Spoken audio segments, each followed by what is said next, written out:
Saquen sus preguntas, tenlas ready. Vamos a darle. A copiar de ti. Copiarme. Tú no te vas a copiar de mí en esta clase. En esta clase tú no te vas a copiar, cabrón. Yo me voy a copiar de ti. Vamos allá. Vamos allá.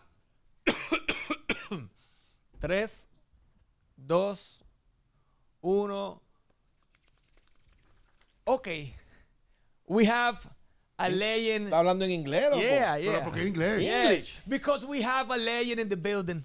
No, Hip-hop royalty. cada vez que este tipo habla en inglés, Yeah. es que lo que viene no está fácil. Yeah. We have a legend in Backstage Studio. Hip hop royalty. What? We Hip-hop have royalty. an icon, and living legend, and fucking icon. Maiky Backstage. Double Diamond. Wow, double. One of the fucking best diamond. hip hop albums ever. Ever. There's like Illmatic and there's this thing here. Today we got one of the members of the Fugees, Pras Mitchell, the son of a preacher man. Yes, sir. New York, Newark, hip hop royalty, and one of my heroes. From one of the best groups, one of the best shows in hip hop ever. And we in Base Fundamento are proud to have you here. Again, our applause for him. Yes, sir. Thank you Yes, very sir. much. Pras.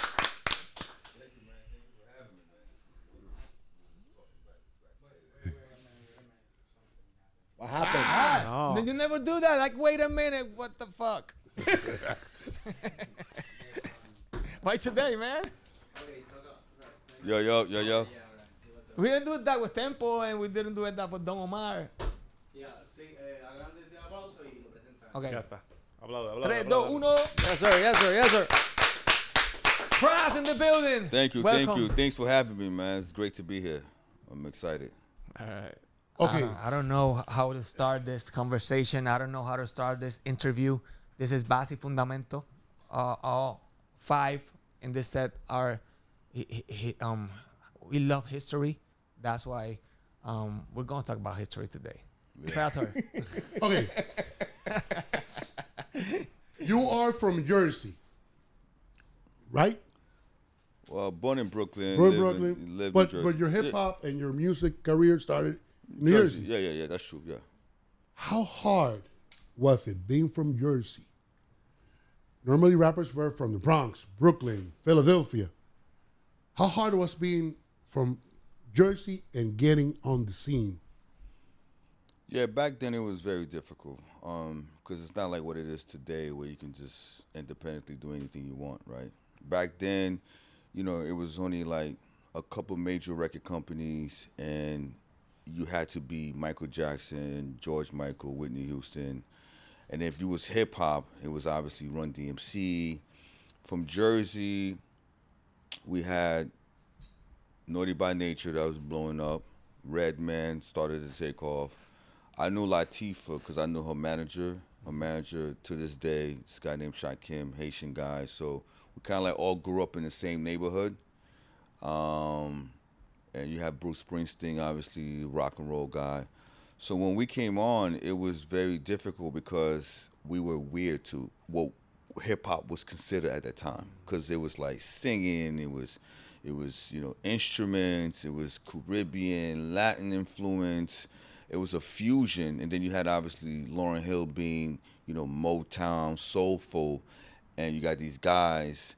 People didn't know how to accept us because it was just a different thing. And you were really different because, first of all, you were from the church. I know your father and Wycliffe's father are preachers. My father was a deacon. Wycliffe's father was a preacher, yes. And you were Haitian.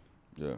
And there are not that many Haitians in the hip hop in that time. Right. Okay, you were like the first ones. Pretty much, yeah. How hard Before the was being a Zoes. Haitian in the hood trying to do music in the business those years? Yeah, again, it was hard, but it was only hard because of the climate and the culture, right? But for some reason, man, somehow, through the grace of God, man, we got in, man. And I was the guy in the group that was more like from the streets. I was hustling, I was helping, like, it's so funny, I shouldn't be saying this, but when I was in church, I was working for this guy And what he used to do is help immigrants get papers. Okay. Haitians, Dominicans. So if you wanted to get, it was easier back then. Today, because of TSA and Homeland Security, you can't do it today. But back then, you needed a driver license. He was the guy, and I was working for him. That's the hookup right there. That's the hack. You had people know you from this album. People know you from Score. Right. But they don't know about this thing over here. No. Translator crew. Right. When you started, you didn't start fast. People think that you went from 0 to 100. No. But you had to fight your way up. Yeah. I want you to tell stories because when you started, you didn't have those hits. And you had one of the greatest live shows ever. First of all, how did you go to create that great live show?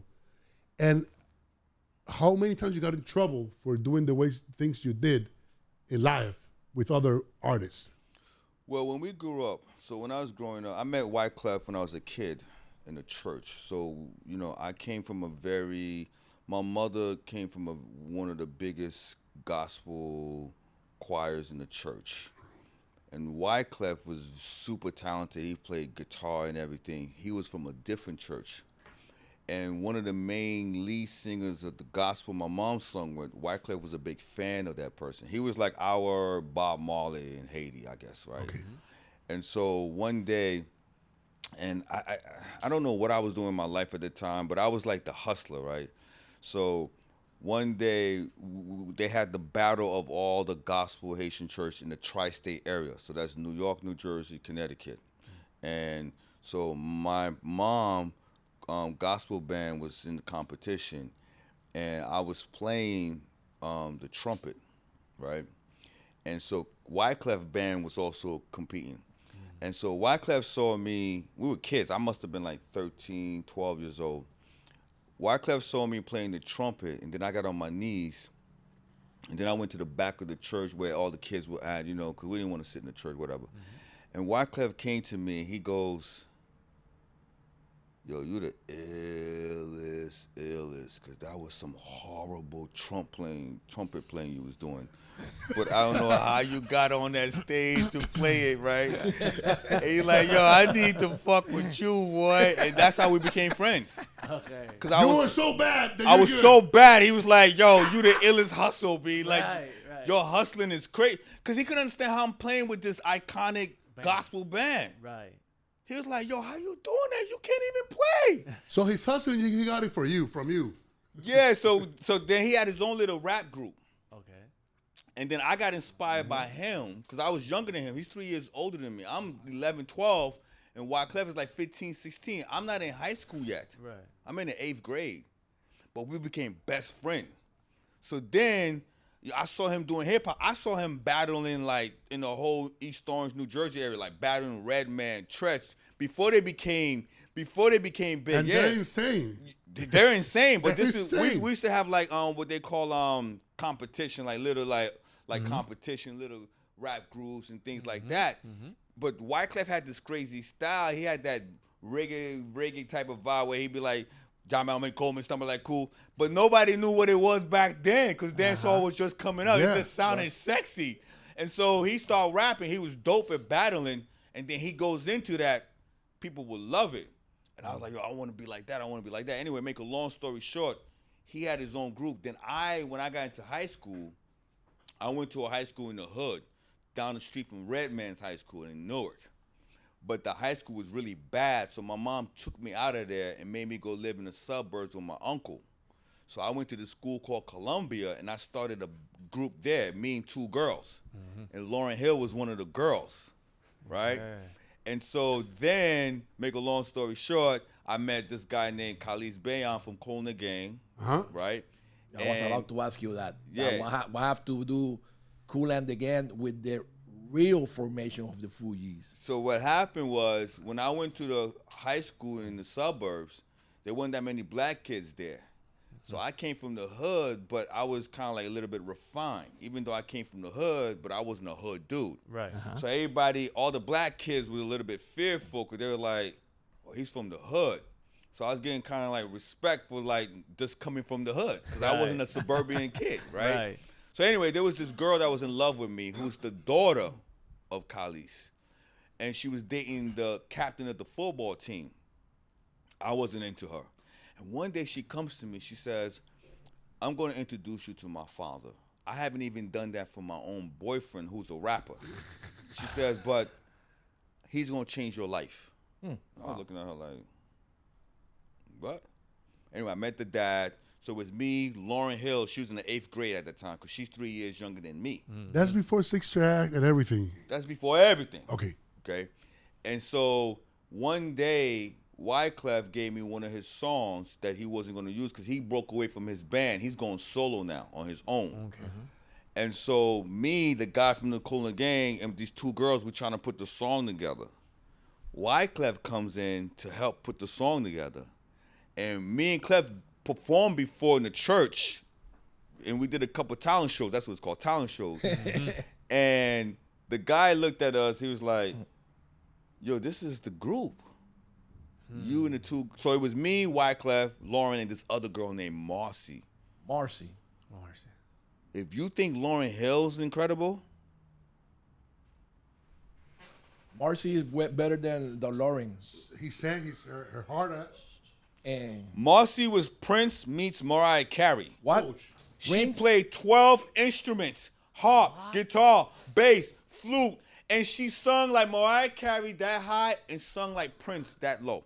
So What? do you think that, because that what you're saying is very serious, do you think that she might be, if she was on the game, she might be the ultimate hip-hop soul artist, even over Diana Ross and Aretha Franklin? If Marcy, now clearly Marcy is not greater than Lauryn Hill.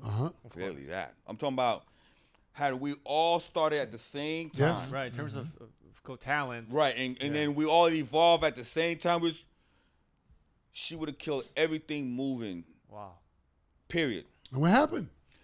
So what happened is, in high school, she wanted us, because we were pursuing to get a record deal. Back then, you had to get a record deal. Of course. Today, you ain't got to do any of that. So she was like, I got to get a record deal before we graduate, or else I got to go to college. Okay. I didn't get it before we graduated. Okay. But she went to college for music, which was weird. Like, She already was music. yeah, Right. you know, but she wanted to go. Like, I went to college too, but I dropped out once Everything this started to take right. off, right? So anyway, so she missed out. But Marcy, Wow. 1990. because she introduced me to Lauryn Hill. Oh, she did. Yeah, we were in the same grade, because I met her in a dance class. Because I went to the suburbs, right? So this school, it wasn't like the hood. In the hood, we only had 3 sports: football, basketball, And fighting. and track. No, not fighting, and track. But I wasn't athletic at all. I didn't like playing sports, because I didn't like people bumping into me. I didn't like sweating. I was one of those cool dudes back then. I was a dancer, hip-hop. You know, I was really hip-hop, right? So now I'm in this suburbia school, and they're saying they have like 40 different sports you can pick from. Lacrosse, water polo. What the fuck is lacrosse?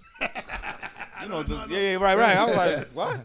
So weightlifting, all of that. So they were like, and one of them was dancing.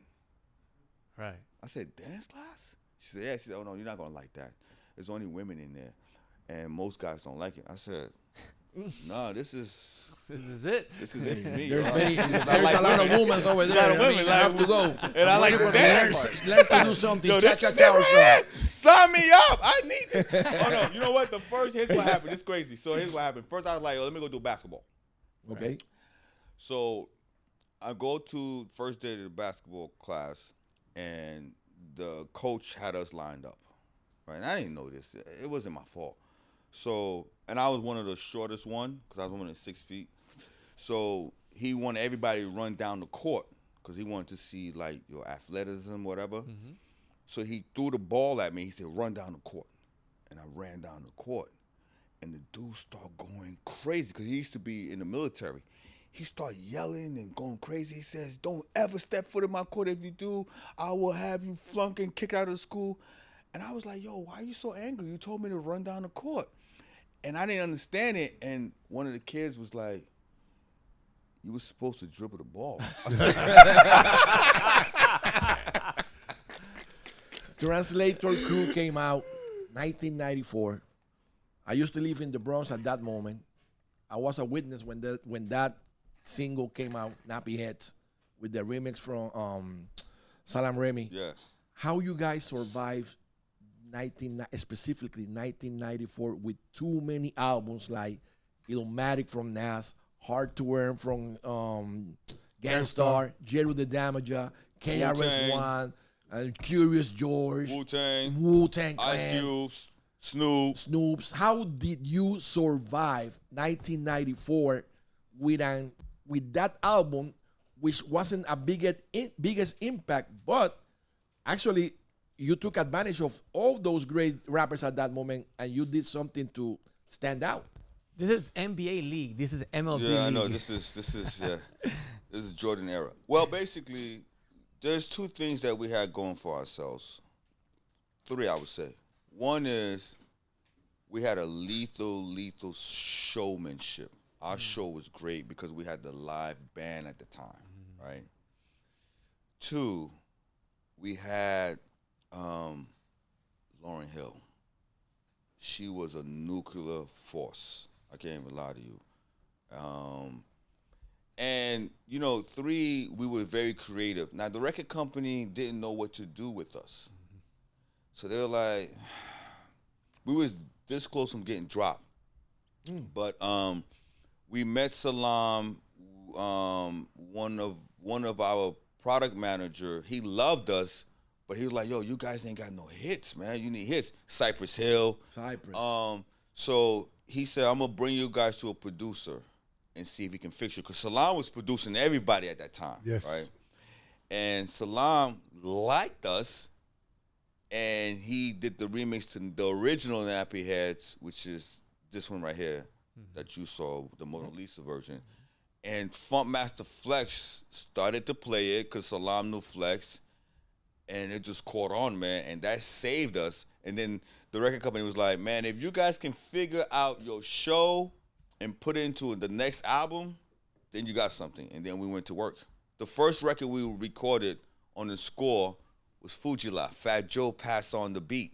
What? So we took the beat, yeah. Fat Joe passed That was on the Fat Joe's Fugees beat. Yeah, that was his beat. He tell you the story all the time. He tell you the story all the time.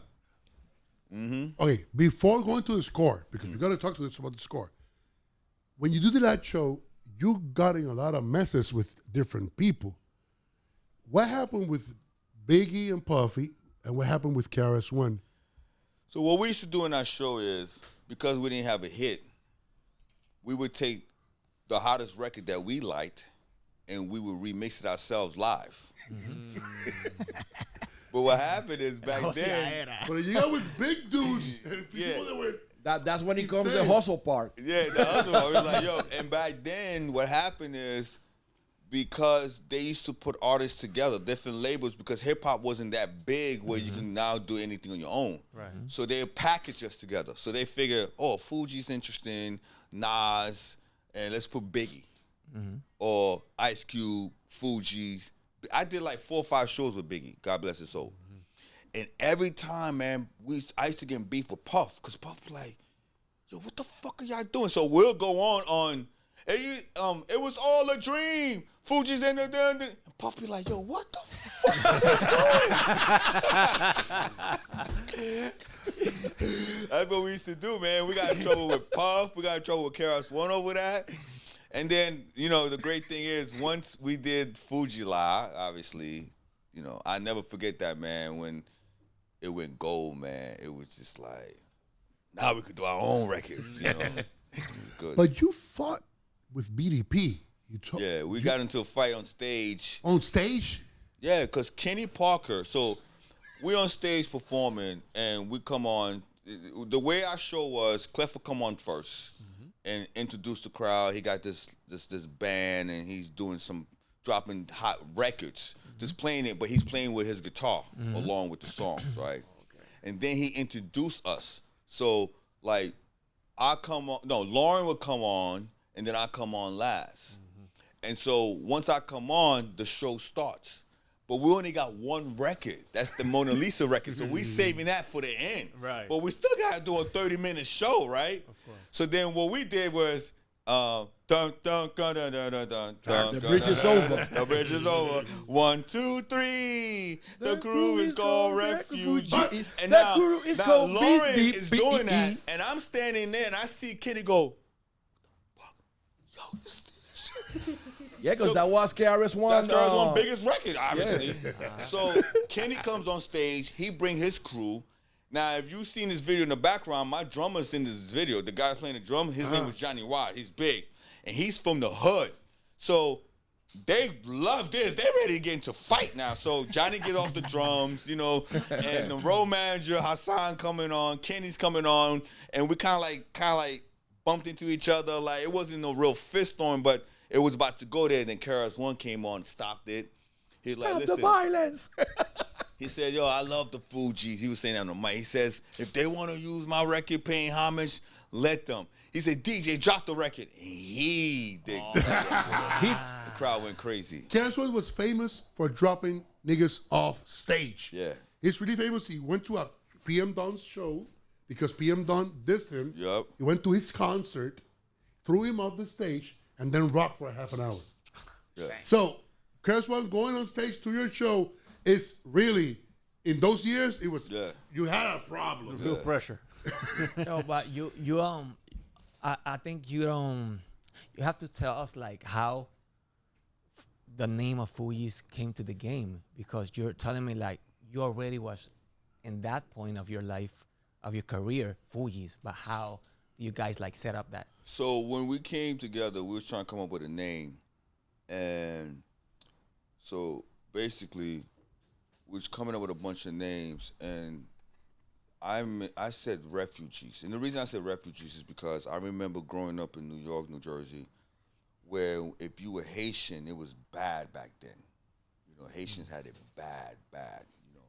Now, everybody knew I was Haitian, but I wasn't considered Haitian because I was born in New York. Okay.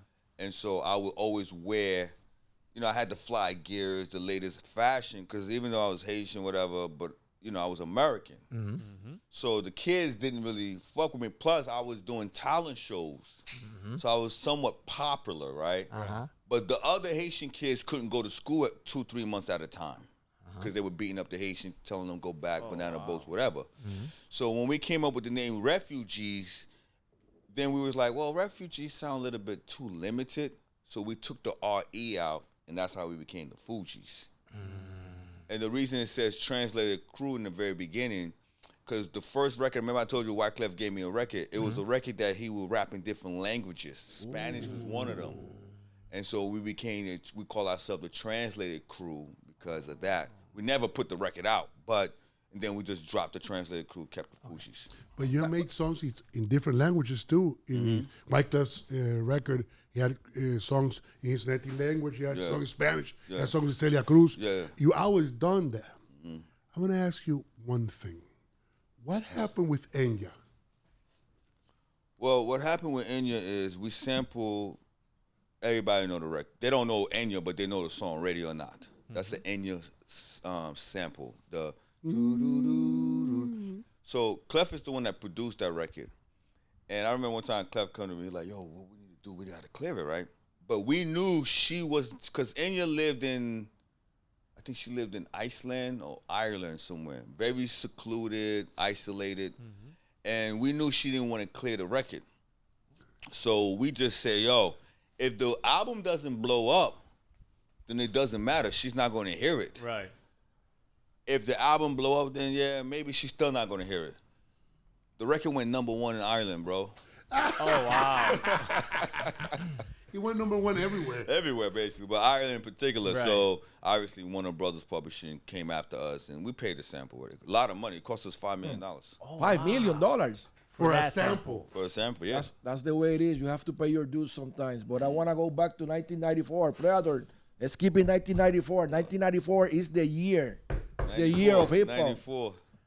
Forget about Kenya and $5 million. Forget about that. That is important, but not more important than this.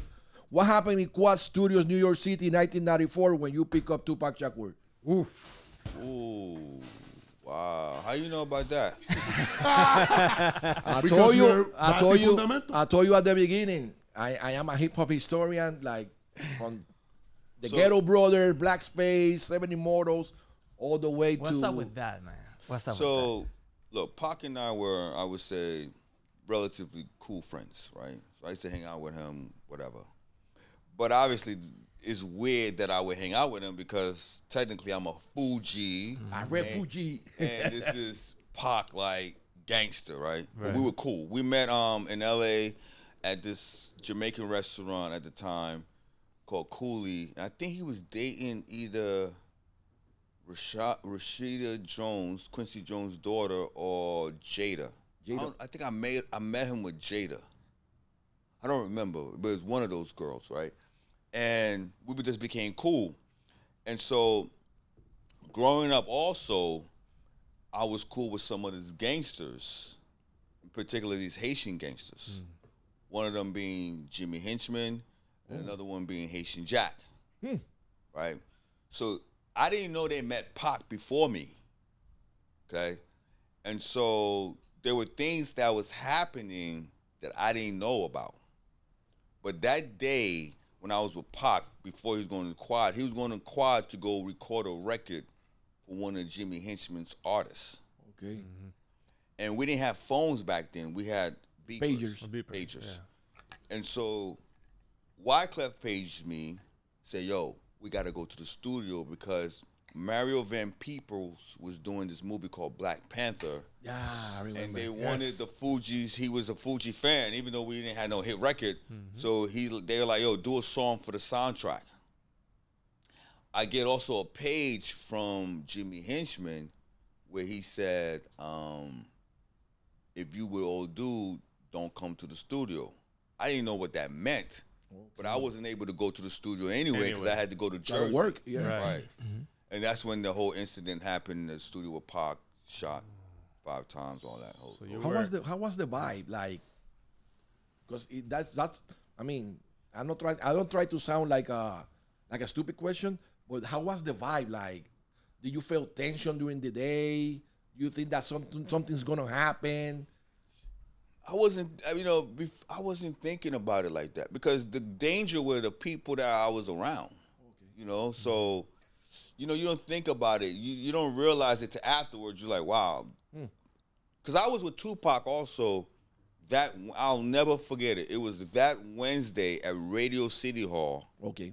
Before he got shot and killed, unfortunately, that Saturday in Vegas. Because he had asked me to go to Vegas with him. Right? Damn. But I wasn't into boxing. I was like, this is 96. I was like, I don't want to, So, but I was with him at Radio City Hall because he got into a little tussle with Mobb Deep and Nas because I performed with Nas that year. If I Rule the World. Right? That's true. So it was a little kind of like beef, try to separate the beef a little. Then me and Hammer got into a little something. Then Suge Knight came in and Pac broke it up. So it was a lot going on that day. That's why I. Yeah, listen, let me tell you something about Hammer, yo. I know y'all know him as dancer and all that. Brush your pants. I mean, he ain't nothing to play with, bro. That boy is for real with it. I heard story that Hammer put on check MC Search from third base. I don't know, but I'm gonna tell you, Hammer is no joke. Cause Hammer was signed to Def Jam West. Death Row West. I was about to tell you that. Yeah. Now that you said the Nas and things going on in Vegas at that time, now I understand why Nas did the song Death Row East, talking about that he used to talk to Pat. He's supposed to talk to Pat that very day when he got shot. Nas. Yeah, I know him and Pac eventually, I think they cleared it up. I'm not sure. But I know before, I don't know the full story about that, to be honest with you. But I know that I think the beef was really with Pac and Mobb Deep, I think. And Nas obviously rolled with, because they're all from Queens, and I think he got dragged into it. I think, allegedly. I don't know. But I think at the end, towards the end, they were cool. But, obviously Pac, unfortunately, got killed that Saturday. But you had many close encounters with different people. You had a little beef with Wu-Tang. Yo, how you know that? Because we know hip hop. And then after, you got a song with Old Dirty Bastard. Yeah. What was the beef with Wu-Tang Clan, and how you got to do a song with I Old want to Dirty know. Bastard? I want to know exactly how Pras get involved with ODB, because everybody knows ODB is ODB. Crazy. It's like the craziest thing going on in his mind. May rest in peace his soul. I want to know that too. All right, so first the Wu-Tang happened. We had an event at in New York City at the Armory. And Wu-Tang obviously rolled deep. And we don't roll deep, but part of why we seem like we roll deep is because of the guys who was playing in the band. So we had the drummer, we had the bass player, the DJ, and someone else, I think. So it's three of us, the road manager, the guy. So it looks like we're rolling deep. And at that time, before we blew up, we had to carry our own instruments, right? And so we're going into the Armory. There's only one way in, basically. And it just so happened Wu-Tang is coming in at the same time, right? And it was just a little scuffle, whatever. But it wasn't the main people. It was like my crew and then their crew, you know what I'm saying? Right. And even though, you know, people are like, oh, the Fugees, they're supposed to be clean. But my crew, like my drummer and them, they used to carry guns because they from the streets. It's just that now they doing something better with their lives. But there's certain things you just don't, because we know it was hip-hop. Don't put away, yeah. You don't put away, you know what I mean? So, but yeah, that's what happened. Now, as far as Old Dirty Bastard, that happened all by chance. I was doing this record for Warren Beatty for the movie Ghetto. The song's called Ghetto Superstar, but the movie was called Bulworth. And I'm in the studio in L.A. Okay. And so Jimmy Iovine, y'all know Jimmy Iovine, right? Mm-hmm. Wanted me to put his new artist Maya on the record. Mm-hmm. Originally, I wanted Monica or Brandy. They both had the single coming out called The Boys Is Mine, so they couldn't do the single back then. Because back then it was like very strict. Today, artists will do their own record and they got a single with somebody else coming out. Right. Back then it was very strict. So Jimmy was like, yo, I got this great girl named Maya. I really love her. You should put her on the record. So I said, all right, you know, whatever. So I'm in LA and we just recorded Maya, and now I got to write my verse. And so I had the music loop, and we was in the studio called, I forgot, it's not there anymore. Beautiful studio. You walk right in. It's in California, Hollywood. You know, that whole vibe back then, palm trees. And as I'm in the studio writing, and Clef is sitting somewhere, Old Dirty come walking in with his crew. And he sees me there. I see him. He goes, yo, why they double book, man? Why this nigga in my studio, man? You know, my session. He said, I hate when Unique does that. So I was like, Unique? He said, yeah. He said, you know, Unique always fucking up. Now, I don't know if you guys know Unique Studio. You know Unique? New York. In New York. New York. You're in California. So I'm like, why would he think he's... First of all, in Unique, you got to get in the elevator to go to the studio. This studio in LA, you just walk in. It's on one ground. And so I'm like, what he the was fuck thinking is he was in on? Unique New York in Right. LA. I'm like, what is he on to be thinking he's in New York? What is he smoking? Está en otro estado, en otro del país. That's crazy though. So once once he realizes, oh shit, we're in California? He said, oh, my bad. So he's about to leave. But remember I told you the beat is looped in the background. Right. So he's like, yo, what's this? I said, oh, no, this thing I'm working on. I like that. Let me drop some verse on it. I said, you don't even know what this record is about. Said, well, what is it about? I said, all right, well, you know, so I'm telling him, like, and I'm thinking to myself, why the fuck am I even telling him this? But I'm telling him, right? I'm telling him it's about the movie, whatever. He goes, let me drop a verse on this. I'm like, nah, man. And so Clef was like, in Creole, he was like, yo, bro, we don't want to get into any beef. You see these niggas here. let him get on this shit. We're gonna erase this shit, dogs. Like,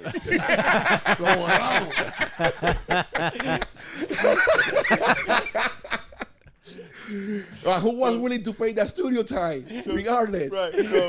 So we like, all right, man, go in, man. So he listened to the hook. Yeah, those superstar. He said, all right, cool. So he goes in, and we're recording, we're listening, and we hear, son,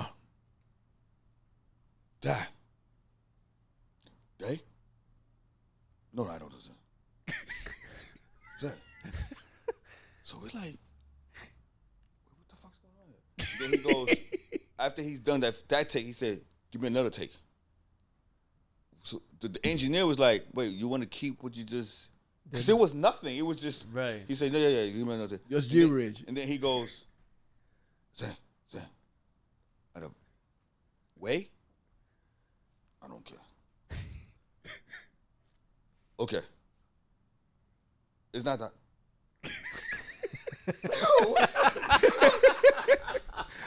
Wow. Now he got everybody's attention, right? Right.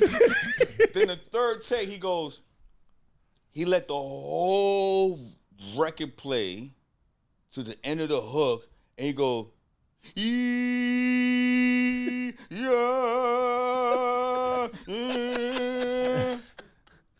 Oh, wow.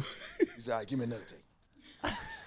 So we give him this take, and then he goes, he started putting words in.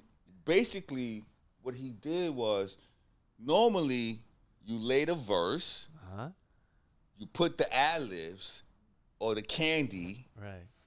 and you do everything. He did it backwards. So the last track, The last track is actually the verse. The first track is the ad-lib.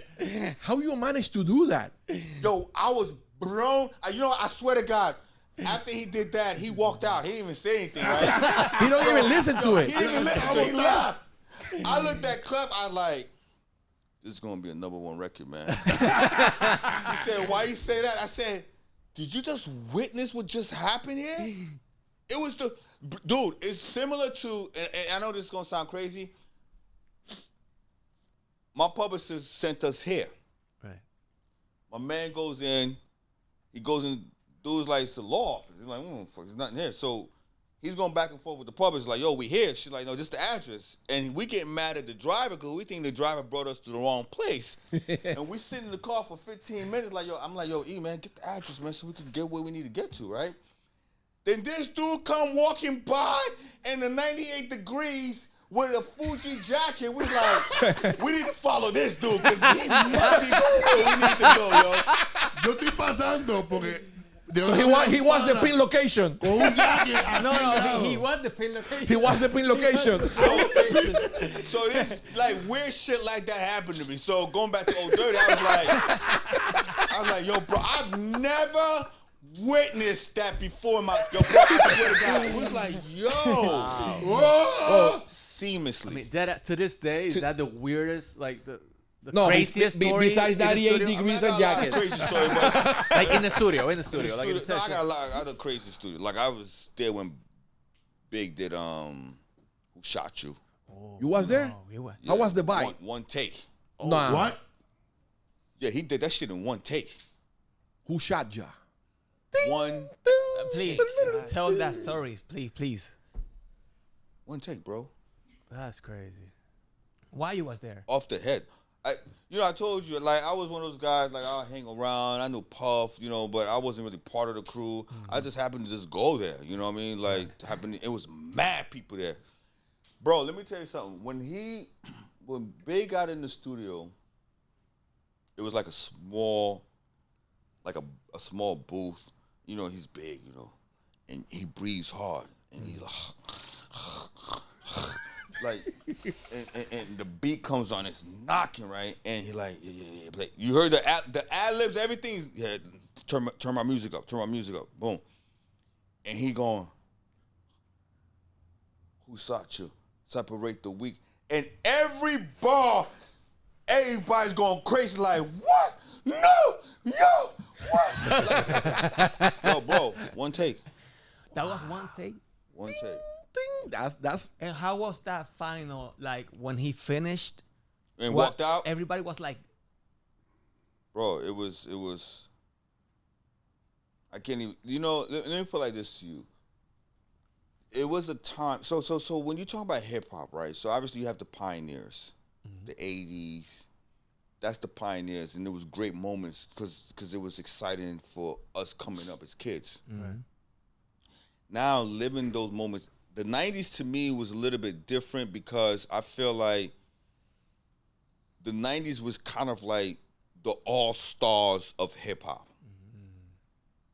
Like, Dream Team. it was the dream team. Supreme, like, there would never be the same dream team with Jordan, Charles Barkley.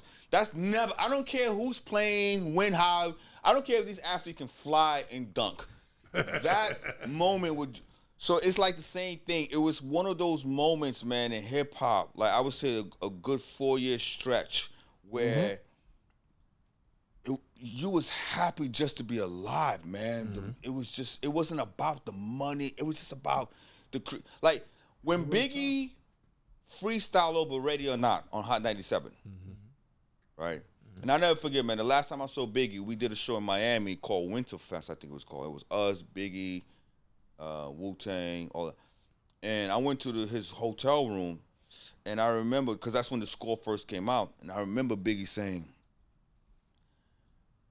that album. To me, that was platinum. Because we looked up to Biggie. Like, we know he was the greatest. Or being with Pac and Pac saying, that Fugees lies, crazy. I made it. Like, because you had so much revere and respect. And we don't, in those moments, you don't know they're going to become icons. Right. you are making history. We don't know we're making history. We just in the moment. Right. But we know what we felt. We felt good. It felt great. You know what I mean? Like just having beating Wu-Tang Clan to get the mic from Hot 97, you know, it just felt good because we respected them. We know they're great. Right. And to be amongst that, dude, I can't even describe the jubilation and the feeling, bro. It's just something else. Again, we were talking about this backstage. This generation here, this era we're in, it's a different era. It's a great era. I wish we had this back then. Right. We had this back then. Social media and Social shit. media. Yes. Wow, this is a crazy story. I never imagined you was there with Biggie when he recorded this hit. You also telling that you was very friend of Pac, right? I was cool with Pac, yeah. And then when this thing happened, you think it was how hip hop changed when this thing happened? Tupac and Biggie. The beef? The event. The event. Which event? Which one? The tragic event. Oh, the death between before two of them? besides two guys. Yeah, man. You know, it was tough, man. I remember exactly where I was at when Big and Pac got shot. And it felt. Now, Big, I knew Big, but I didn't know him. Like, I never hung out with Big. Like, I knew him because we did shows, whatever. I would say I probably knew Pac better than I knew Big, right? And Pac, obviously, I had a different history with him because my guys were also involved in the nonsense with him. You know what I mean? The Haitian Jacks and all that. And at one point, even Pac, thought I had something to do with it. Because there's a record where he's dissing the Fugees, right? He got a song, he's dissing the Fugees, right? But then him and I spoke about it afterwards and then cleared it up. Because I was like, Pac, you know I'm not a gangster, bro. I'm not into, like, Right. you know. Because also you got to remember, back then, there was so few of us as far as, like, Haitians. So these Haitian gangsters just gravitated towards us. Because gangsterism in the 90s became... They got smart because you gotta remember these gangsters, these drug dealers. First, they were first drug dealers that became gangsters. So in the 70s and the 80s, they all got locked up doing 10, 20, 15 years. They come out, they're like, yo, this is corny. And now the rappers, because you gotta remember, people don't know this. In the 80s, the drug dealers was the hot things in the high schools. All the girls wanted to be with the drug dealers. When the rappers start blowing up, they flip. Like, girls are like, man, I'm safer with the rappers than I am with the gangsters, or with the drug dealers. And getting the same cheese. And getting the same money, and they're more popular. Right. So now, the drug dealers realize, what am I killing myself for? I'm just gonna manage rappers because they rapping about my lifestyle. Right. And you got the Supremes, you got the Alpos, and all of that. You got all of that, right? And this is nationwide. It just New York first started, but you had that going on. Sugar in them, West Coast. You had that in the South. You had that all over. Right now, this happening right here in the reggaeton culture. Of course. The same. Let's keep it a buck. It's what it is, right? So anyway, when Jack and Haitian Jack, and Henchman and them saw this new group called the Fugees taking off, even though we weren't on some gangsters vibe, but they were still around us.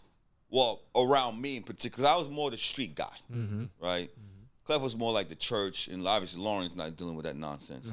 So the streets gravitate towards me, even though I'm not a street guy per se like that. Like, I don't pursue that, but I am from the streets. So anyway, so Pac didn't know if I had set him up, if I was part of it, and then we spoke about it, obviously, and I was like, nah, because there was so many incidents that happened with my guys, and I'm not literally right there, but I'm in the area. Right. The hotel incident, and then obviously the Atlanta thing, the Ring, Quad Studio, all these things. It started to feel like, when I was like, Pac, this is what it is. You know what I mean? Damn. Okay, I'm in that line. I want to know how. That was a great story, man. I want to know how you guys, like, when you got the first hit and the group Fugees, like, what was it like? What was it like, and how you guys, like, we have been hustling very hard. This is our first hit, and how you guys were with that? Because we had what I call a mini hit, and then we had the big hit. Yeah, but you went from the Booger Basement from selling 12 albums to selling 20 million. Right. That's what changed you as a person. What's the difference between you guys in '94 and you guys after your first hit? Well, I mean, obviously the notoriety, right, being global at this point. Like having Princess Diana come backstage and say what's up to you. Just being respected. Again, when it's happening, you don't realize, especially back then, we didn't have social media, right? So I tell people back then, if you blew up, you really blew up because there was no theatrics to it. You watch the real thing going on. And I'm not saying anything wrong with this right now. I wish I had this back then. Right. I'm gonna keep, because I didn't want to do all what I had to do back then, but we had to. But back then, you had to grind, man. You had to, like, you needed radio. You needed, like, the record. Magazines, videos, everything. Everything, right? And then you hope it takes off, right? You said that right word. You hope. Because that's all you can do. Hope and grind. And hope if and you grind. don't, so anyway, so when the first record that took off for us was Fujila. Fujila. It felt good, man. It was like, wow. Okay. Cool. So then we go up to put out the second single, which was Killing Me Softly, Ready or Not. Ready or Not. But what happened is there was a rock station in California that started to play Killing Me Softly on its own. A rock station. So you went to another demographic already. On a rock station. And that was the Murder She Wrote. Wow. The Murder She Wrote. That was organic. Wait. The guy, so see, people, the Fugees, the first album, they were like, that's a great band, but it's like, we had a following, we had a vibe, but it's like, okay, give us what we need to really love you. Right. Which is a great record. Right. The potential was there. Potential was there. Right. We like the concept. Makes sense. Fugees. Yeah. So now we got Fuji Live. And so the guy from the rock station was already a fan, but he was like, I can't play hip hop. Right. I'm talking about Nirvana, Rolling Stone. That's all they played. So he happened, because he's telling us the story. We went and performed at the state. They had with Aerosmith and everything. Oh, right? wow. So you did like a Dex, Tiny Dex concert at that moment on the radio station. Right. And I'm going to tell you what happened there. So anyway, so he's looking at the back of the... Let me tell you, man, God works in so many ways. Because Killing Me Softly was not called Killing Me Softly originally. It was called Killing a Soundboy. Yes. The writer, the guy who wrote the song, was like, you ain't changing the name of my record. Yeah, he didn't allow us to do that because it's a cover. Uh-huh. Right. I'm glad we didn't do that because this what happened. The rock guy just happened to be looking at the back of the album. He's going through it, whatever. He didn't even listen to the album. He's just looking at the back, and he sees Killing Me Softly. He was like, what's this? And he start listening to it. He's like, yo, this is a crazy version. Right. He played it one time. Phone lit up.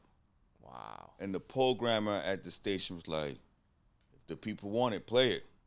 And that's how and then everybody across the country start playing it. So we had to pull back, ready or not, and go with Killing Me Softly. Which of those tracks from actually that album, the score, which is the track that you might think that you overrate that track and that track became hot? Like, did you have a track that you overrate that you didn't expect that it would blow up like that? Killing Me Softly? No, which record out of the entire album? Which one record you had there, but you didn't think would blow up, but did blow up? That was a surprise blow up. I think, listen, I'll be honest with you. We didn't think the record, I mean, it's not that we didn't think. You always hope and wish. Right. You're always going to be like, oh, I want this thing to be Michael Jackson, you know? But when it happens and it's actually happening, you shock. Like, I didn't know. I thought Radio or Not was the smash. Okay. And Radio or Not became the cult smash, right? That's when we perform, that's what you in the concert, and you see lighters. I mean, that song comes, the minute. The underground song. You were so under, you were in the submarine. I didn't think that. Right. You know, obviously the global smash is Killing Me Softly, right? Right. But yeah, I didn't think Killing Me Softly. I just thought Killing Me Softly was gonna give a balance to the album. Oh, okay. Why you guys changing the music, in the time that you guys it was not happening nothing, and then it started happening. Like I know you told us like this guy told you that you have to having something the music, but it was the same magic, or you guys like changed your music for this happen? No, we didn't change. We evolved. We evolved. We got better at our craft. You know what I mean? Because, you got to understand something. I'm going to give you a crazy story. So I started out when I was like 13, 14. So one day, this producer, because I was a hustler, right? Out of church. So a friend of mine brought me this producer that they wanted me to produce from Japan, this artist. Okay. This is 1989, 88, something like that. Gave me $25,000 cash. No publishing, nothing, just cash. Right. So I called Clef, and this, I've never been in the studio before in my whole entire life. So I called Clef, I said, yo, man, I got $25,000. They want me to produce this record. I'll give you half. We'll go in the studio. Because I know Clef played the bass, play the guitar. I do the drums. I said, yo, we'll figure this shit out. We're from the church. We go into the studio. The shit looked like a spaceship. We never seen this equipment before in our life, right? So we got to do a song for this Japanese guy. We spend all day in the studio. We come up with this fucking song. Horrible record. Something like tin tin tin tin tin tin tin tin.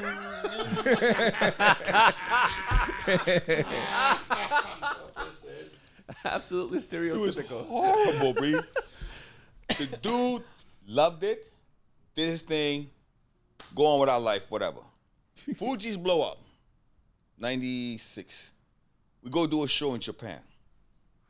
Huge. 80,000 people. Wow. So the promoter goes, look, it's your show. We have an act that's a fan of y'all and wants to come in. You guys are big. I don't know if you're 80,000 big, but this motherfucker is already sold out because of him. And you guys probably could do 30,000, 40,000. That guy could do all that by himself. Right. But he wants to give you guys respect. Don't really want to offend you guys. He doesn't care. He doesn't want a headline.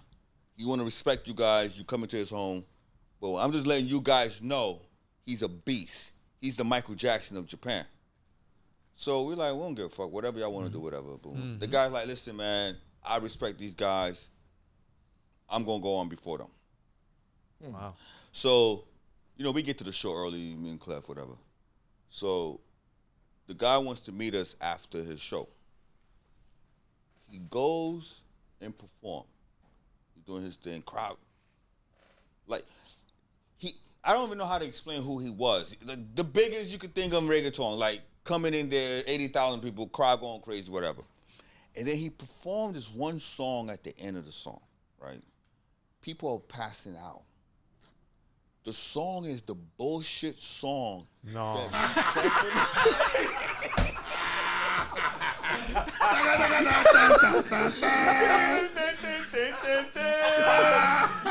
We was like, I thought you want to say that. That was a great song. Like, that was an explosive song. like, it was a bullshit. The dude comes backstage and says, yo, you guys saved my life, man. He's like, I'm indebted to you guys. That's crazy. Wow. How crazy is that, right? That is crazy. wow. Yo, when I tell you, he performed, bro. Listen, People faint, passing out. Let me say this to you. I don't like going to concerts, but I've been to a couple. Like, I've been to Rolling Stone, U2. I've been to Michael Jackson concerts. I met Michael. I worked with Michael, whatever. I would put his concert on the Michael Jackson level in the sense of, like, I've seen big artists, like, whether it be, like, Bad Bunny, Balvin, those guys, they 80, 90,000 people going crazy. I haven't seen anybody in their concert passing out. Right. Yo, Over that bullshit song. a bullshit. Cause this is the late 80s. We don't know what Japan is. You know what I'm saying? It's like a bullshit synthesizer shit. It's like bullshit. Hearing this bullshit. Synthesizer bullshit. Like, add a little shit. Wow. It was like some 80s cyberpunk Okay, shit. now, you're talking about music, and I have to ask you this question. Okay, I want to know how you guys, like Fugees, did all these hits, like how you guys work in the studio. But before that, I want to ask you about Michael Jackson, because Fugees was in their peak, but had the monster of Michael Jackson like trending and doing all this huge concert. That was the king of pop.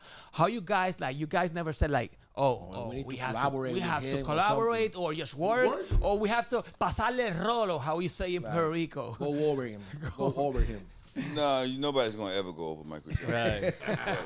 But we connected with him. Obviously, we met him, and then Clef and I did a record for him, like a remix, some whatever. It was a great experience meeting Michael Jackson. I thought it was the most incredible experience ever. It was just dope. Like, it was amazing. Went to his house. It was That's crazy. the craziest experience. Monkeys, giraffes, lions. You know what? Nah, that wasn't even the craziest part. The craziest part, I'm gonna give you one example. So we in the crib, right? The Neverland, whatever. And it's like, there's no one there, it's just us, right? And I remember, like, me and Clef met up at about the kitchen area or whatever. And it was just the two of us there. And I'm like, damn, I'm kind of hungry, man. He's like, yeah, I'm hungry too. And as we saying that, like, so imagine like we like this right here, right? Now, we walk, like, imagine if I walked in this room, there's no one in this room. Right. And it's just you and I talking, and I'm like, damn, man, I'm fucking, what's your name? Ferdie. Ferdie? Yeah. Man, Ferdie, I'm hungry as fuck. You're like, yeah, I'm hungry too. I was just like, I don't know. And this is before DoorDash, all that shit. Right. You know? So it was like, all of a sudden, as we're talking, oh shit! There's a dude just appeared. Out of nowhere. Out of no fucking, I promise you. We're like, yo, where the fuck you came from? We're like, I understand you guys hungry. We're like, What? What the? And he was dressed up. How he was dressed up, like a butler or how? no, he was just Regular? Like Jeffrey a Batman or something? like professional, but not, that wasn't even the thing that fucked me up. Was like, so we was like, damn, okay, maybe we were so deep in our conversation we didn't notice him. But there was no, that's like us sitting here right now and somebody just appeared behind you. Like, how, right? It's like you're talking to Siri in '96. Right. Siri, I'm hungry. So he's like, what do you guys want to eat? So we're like, what can you make? He A said, Philly cheesesteak? no, listen what he said. He says, any dish you want. Any dish. He said, any dish. So we was like, what do you mean any dish? Like, any dish you want from any parts of the world. Like Don't tell me you put it to proof. Like he goes, like Indian dish, like cuisine. He didn't say dish. He said Indian cuisine. You like Japanese. You like Korean. You know, he was saying shit. This before we ate sushi. Like we wasn't. This before we went to Nobu and all that. Right? We was still like 96, 97. We just not coming into money, right? So I was like, you can't make any dish though. He's like, it doesn't matter where and what part of the world, we here to serve you guys. So Clef being Clef, he was like, can you do a Haitian dish? He says, yeah, whatever it is. He's all right, give me white rice, red beans, and so there's this dish we have called lumbi. I mean, it's like conch. It's like, I don't know how to explain it, but it's a seafood, right? Okay. But it's very hard to make. Like conch? Conch, but we cook it actually and with a stew. Okay. Like, Okay, like a soup. Yeah, it's like a soup. Yeah, it's crazy, right? And he said, all right, no problem. He said, but it's gonna take a couple hours. And we was like, you gotta know that to know that, right? It's not like cooking pasta, like because put some hot water. It's very hard. You have to boil it. You gotta like boil it. You gotta like pressure cook it. The you know the red beans. You guys eat red beans, right? Yeah, that shit don't take. It takes a long time to do that, right? To they good. The good. Huh? Good, right. That's what I'm saying. Yeah, of course. That's what I'm saying. Dude, like if you, he's like if you got a couple hours, he's like we're like. I was like, yeah, I want to see what this shit tastes like. So you put it to proof. Yo, bro, he had the perfect seasoning. Tender.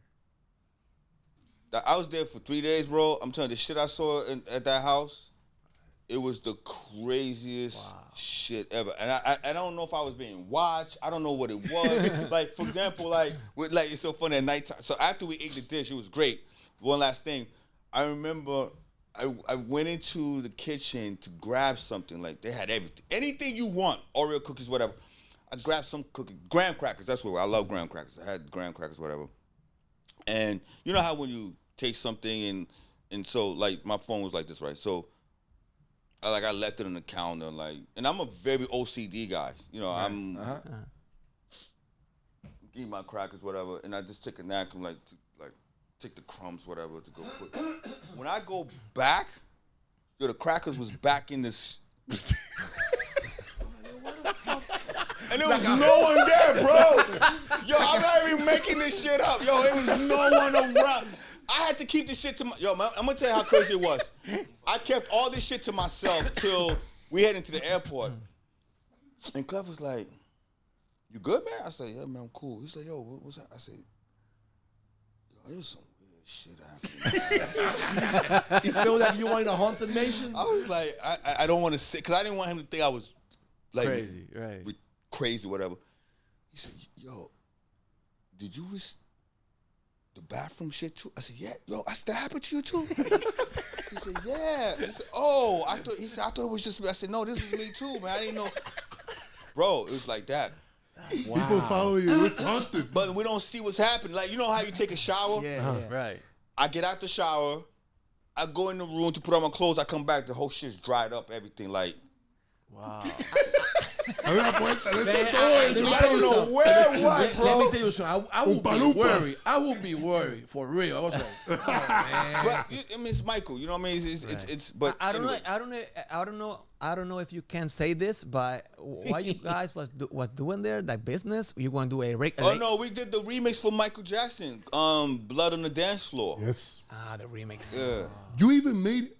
There's a story that you made a dub plate for Mike and used Michael Jackson for Clef did, yeah. For a battle of DJs. Yeah, that reggae battle they be doing. And you had Michael Jackson killing DJs. Yeah, he be doing that. Clef be doing that. Okay. I want to know now how you work, how you guys work. How was that magic of Fugees in the studio? Like the creation process. Clef brings the idea. You bring the idea. Like Lauren bring the idea. Let's construct this. Like how you guys work. Oh, back then it was. I was the guy who basically. So Clef and Lawrence is definitely the more like in-depth creatives. Like they'll do a record for one song. It'll be 20 minutes long, right? Right. I was the guy that'd be like the radio ear guy. The guy would be like, That's not it. That's cool, but let's kill him softly. Or Right. ready or not. Like the hook, that hook works. You are this of the year. Huh? You're this artist that have the as year an artist, in the group. I'm the music guy as far as like what works commercially. That was like my the A&R. specialties. Yeah.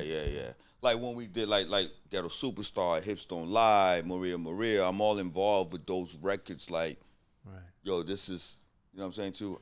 I'm very sensitive. So that's the process. So like Radio or Not, Clef came with the beat. Okay. Because he was sleeping one day, he was watching this movie, he heard the sample in a movie. He's like, this is crazy. And he brought it to us. And then Lauren, she knew every song from Motown, whatever. So she started humming something. Oh. Like if you hear Fugees, she sung like 20 different hooks on there. And they were all amazing. And the last hook she sung when we were all tired about to go home was Fugees. And we was like, whoa, what the fuck? And by the way, all the other hooks were amazing. Right. But it was something about the way Fugees The way she flipped it. Yeah. I heard that you are a real watch enthusiast. Yeah. My favorite one is my brother has a Rolex President, so that's my favorite one. A Rolex? President, yeah. Okay. Which of your songs or productions, it doesn't have to be only with the Fugees, is your Patek Philippe with peacock and diamonds factory made? Yeah. Well, I mean, I'll tell you this. You know, I'm working on this reggaeton album. Yes. So I think it's going to come. But if I was to say something that exists now, I would say Radio Now. Radio Now. But now that you said you are working on a reggaeton album and you are producing that, do you think that album might become your Patek Philippe? Yeah. I want to enter in that. I want to how you guys see the reggaeton, why you are doing a reggaeton album, and who's your favorite artist of reggaeton? Good question. All right, so look, you know, and I was saying this to your colleagues. Most people don't know, you know, I'm a real hip hop connoisseur. Like hip hop when Shelter Adidas, Thick Laces, Gazelles, Quartervilles, New York, Chipkins. Well, for real, right? And I tell people like Puerto Ricans have a instrumental contribution to the hip hop culture that's been very underrated. Okay? Now, I think the reason is because there weren't that many Puerto Ricans rapping. It was more like the B-boys, the breakdancing, the graffiti. but they were very much there. There's even some rappers, they didn't blow up, but that came out during the Bombada days, Africa Bombada, all that. And so, cut to, we all are influenced by each other. Right. I grew up around Puerto Ricans, period. You know, my mom obviously born in Venezuela. She's Haitian, but she was born in Venezuela, raised and all that. So you always have that Latin, you know, you hearing the Latin salsa in the background. My uncle's coming in, you know, doing that, eating sugar cane, you know, that whole vibe. Like Guantanamela, I brought that record to Clef because Celia Cruz is my mom's favorite artist. Yes. Right? So there's always that influence there, right? And we all borrow from each other. And so even Hips Don't Lie, I'm part of the creation behind that. You know what I mean? So now cut to why. What happened is somebody, so I'm working on a documentary of, you know, I don't want to get deep into it, but of my war with the U.S. government, right? And so I'm doing a soundtrack for that. So a friend of mine brought me this record. It's a reggaeton record. It's amazing. And I was like, all right, I want to do this. I want to do the record. So then I brought my crew to help me, you know, because my Spanish is non-existent. So we did the record, and this shit was just dope. And I was just like, you know, I could do one song, and maybe it could blow up, and it become this one-hit thing, whatever. I said, I don't want to cheat the culture like that. I want to do a full, at the minimum, an EP or a full album.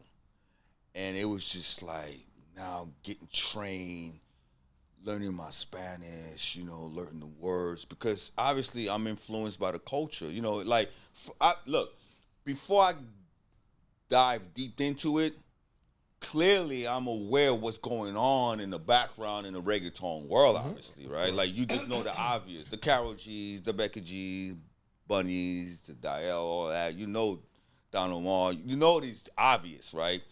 But I wasn't deep dive into it. Now that I'm diving deep into it, like, it opened my eyes a little bit more. Like, now I'm starting to have, like, artists that I really like, you know, that I'm really, like, you're connecting with. I'm connecting with. I'm loving their vibe. I'm loving their swag. I'm loving what they're doing. You know what I'm saying? I'm loving the sound. I'm being familiar with them, you know, and it's just dope. You know, like, for example, you know, we already recorded a couple songs already.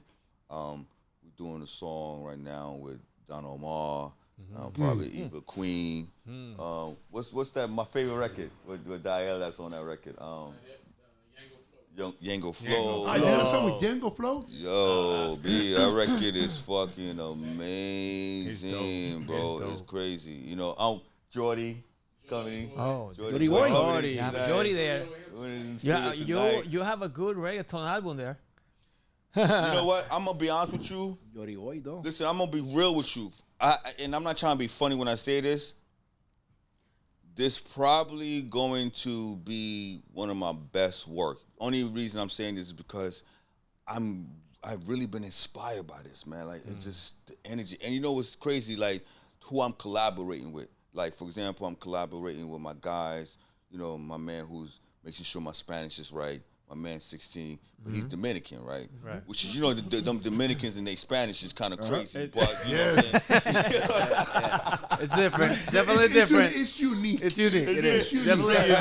Yeah. You know? Exquisite. But, yo, that's my man. You know, I got the Puerto Ricans, you know, right here, my man right here, and our producer. But the point I'm saying is that it's how, you know, you hear the politics between Haiti and Dominican Republic and all that bullshit. Right. But, yo, when we come together, yo, it's just love, yo. It's just like, it ain't none of that nonsense that you be hearing about. And it's so inspiring for me. And the music is just dope. You guys gonna hear it, man. You know? Okay, wait. Say something in Spanish. No, Why can't you say in Spanish? We're going there. Like, if you're going to sing in English, and this artist, the Latin artist like Yango Flow, they're going to sing in Spanish. How's the dynamic? That's the word? Yeah. So basically, I'm 98%, maybe 96% of the whole album is all Spanish. That's good. Yeah, I'm not doing. That 10% is you. No, I'm saying, no, me. Yeah, it's your all parts. Spanish. Okay. Like, what I'm doing It's 96-97% Spanish. But okay, you have to rap right now in Spanish. I want to hear something. I ain't gonna do that. Please give us something in Spanish. But I'm gonna say this to you. Here's the thing. The thing is this: is that when we writing the records, right? Because my guys is like, yo, you do it in Spanglish. I'm like, nah, that's lazy, man. I don't want to do that, you know. Like, I want to go, and it's tough. I want to go deep in Spanish. Because the thing is, you got to keep doing the take. You got to keep doing the take. You got to keep doing, you know what I mean? Because it's got to be perfect, right? I don't want to sit here and fuck up the vibe, right? Of course. But, you know, as we recording, I'm learning it also at the same time. You see what I'm saying, too? So, because I'm going to have to perform these records, right? So, bro, literally, it's not, oh, somebody's doing something in Spanish and I'm doing English. Nah, man. Like, that's, are you doing verse or you're doing hook or you're doing? I'm doing everything. Everything? Like I'm doing more verses and some hooks in there, but it's in Spanish. Right. Like, of course. Yeah. You say, and then after the you know challenge. that did you say the word? You said the word culo? if you don't say it, you're not doing reggaeton, man. I can't lie with you, man. The way he laughing, I think he's saying culo and all things. Quite a few times.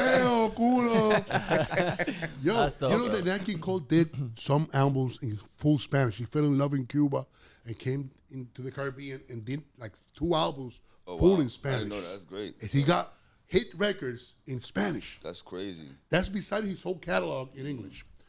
You always been famous for keeping a balance because you do great music and you keep in touch that the music is on par and a high level. But you also are famous for being the business mind of the group and being like famous being the business mind behind the I know where you're going. I think that you're going. That I don't know if it's a secret that you like what's the mastermind to get Fugees back and going like in a new world tour. Nah, unfortunately, I wasn't the mastermind behind that. But it was. So basically, what happened is it was Clef who really wanted this to happen because of a situation I was in. You know what I mean? So, and then, Lauren was like, yo, let's just do it. You know what I mean? So that's how the tour came about. Cool. So I got to give them respect for that. But you once said it was impossible to get back together. Yeah, I did say that. But you know what? The thing you realize is that what you don't know is bigger than you, man. Man, plan, God, laugh, man. You know what I'm saying? So I learned, man, I don't put nothing past anything. Anything can happen. Wow. My question was, because you once said that you, being a business mind, that you, without a hit record, had more money and made more money than the top rappers. How is that possible? And how important is investing and keeping your business straight? Well, I mean, listen, look. I think I was. Sorry, let's do it again. Puchu, Barcelona. How important is that? Well, listen, I think that, I always felt like, I always understood business. I always understood, it's more than just rapping, singing, whatever, dancing. And so, I was always venturing out doing different things, And I think that, for me, the next phase of my life, the second wave of my life is about sharing that with people. Because when you sit back and think about this, hip hop, reggaeton and all that, think about how it's able to enrich lives. Not just the artists, but their families and their families' families. Because reggaeton and hip hop is $1 billion industry, especially given with now the technology we have with social media, right? I mean, we all need to sit down and thank the living God, because I don't know where I would be without hip hop. I don't know where you guys would be. You see what I'm saying to you? But we also have to understand it's a business. Tomorrow you could be, next day, done. Right. It's just how the world works. And you can be here, and the next day you can be in the top. So it's always smart. But I would say this: I see a generation that's definitely smarter Yes. than our last generation, because I guess you learn. That's the whole key. You learn from previous generations. So from that aspect, I think it's great. But then, you know, you got the flex culture too. You know what I mean? So you just gotta be careful with all of that. Right. Okay, I did this question. We're doing the cool down, right? I did this question to Jake Paul, and one of his fights, boxing fight in here in PR, and I'm going to do it. I'm going to do it with you. If you guys like go in the world tour now with Fugees, you don't think about like bringing some artists of reggaeton artists to this show, like a performance like with you guys, a song, just to get that Latin audience more. So look, with the Fuji dynamic, it's a little bit. You know, you have three different entities, and obviously, you know, Lauren being the nucleus of the group, if you will. You know, it's more about what she got going on. Okay. You know, and so, you know, for me, obviously, like I said, I'm going deep in because I love the culture. It's just it's to me, it's a project. But when I say it's a project that is not too foreign to me. You know, I love the culture, obviously. I'm technically part of the culture, you know, by my mom, whatever. But even if my mom wasn't, it just by affiliation, you know. And so, and what you're saying is, you know, obviously, when I do my thing, and hopefully if it's successful, then, you know, could bring more people on, you know. But as far as the Fugees is different, because the Fugees is just something that happened. Concept. Yeah, you know what I mean? Like, listen, look, I'm going to give you examples. Like, when we did Hips Don't Lie, right? I'll never forget the day we put that record together. It took us 6 hours to put that record together, right? And, you know, obviously, because originally I was on that record. The reason I got off the record, because when we did the record, it was sent to Shakira. She had, because she's a writer. No one writes for her, okay? Oh. And especially back then. And so she had to, it was basically a demo we did for her that her executive at Sony, Charlie Walk, was like, wanted us to do, right? And we all thought it was great. We all loved it. But the artist still has to feel the same thing that everybody else feels, right? Because ultimately it's them. And while we was waiting, I went to do a documentary in Los Angeles, a homeless documentary. Skid Row. Okay. So when the word came back that she wants to do it, I wasn't around to redo my vocals. Okay. Right? So Clef just did it because they couldn't wait for me, obviously, which is fine. But the point I'm saying to you is that I was part of the creative process. As a matter of fact, low key, it was my idea to do that version that they did. And so I say this to say to you that it's always been there. Just like Guantanamela, I bought the vinyl to Clef, like, yo, bro, check this shit out. Now, obviously, he knew who Celia Cruz was, but I was like, yo, this shit is crazy. And they sampled it, and So you brought the vinyl from Guantanamela. the other one, the one for the like the trumpets at the beginning from Jerry Rivera. Dun, bum, bum, bum, ba-da-ba. No, that was actually Clef idea. Cliff? Okay. But the meat of the record was Okay. me. Yeah, I know we're cooling down, but I want to ask you this one question. Were you kidnapped in Somalia? Yeah. That's another long story, but yeah. Yeah, we're not gonna talk about that. I wanna. Now that you But said, if you not to cut you off, but if you follow my journey, there's always been some form of like Latin influence, or you know, like Maria, for example, right? That was my artist that I signed, Product G&B. Clef came to me. He was working with Carlos Santana at the time. Clive David had just signed Carlos Santana, and Clef was like, "Yo, I got this. What you think about this beat?" It was just a beat, and this artist is funny because so at that time we were all recording at Sony Studio in the city, and J-Lo and I was working out of this one particular room. She would come in the morning and I would come afterwards, right? And apparently these guys were supposed to sign with J-Lo. I don't know. They were supposed to meet with her or whatever. But, you know, it's J-Lo. Of course. And we're talking about back in the, obviously, late 90s, whatever. So anyway, so these guys never got a chance to sign with her. So one day I'm walking in, because it's my session, the manager bumps into me like, yo, I want you to hear these kids. They're supposed to meet with J-Lo, whatever. So I was like, all right, whatever, man. You know, these two guys walked in the room. They get in the booth. Guys singing about how, you know, he's so broke. He's drinking milk with a fork. I felt so bad for these guys. I was like, but they sounded great. So I signed them. Literally, like, the next day I signed them. So then that day I signed them, Clef called me up like, yo, listen to this beat I'm working on, Carlos Santana. Boom, ba-doom, boom. Doom, doom, doom, doom, doom, doom. No guitars, nothing, just a beat. And I said, yo, I might have these guys, man. You know, like, man, listen, any ideas work, whatever. Brought them up. We all went away. I mean, went to do our own thing, because the session is open. Came back, and it was Maria. Smash hit.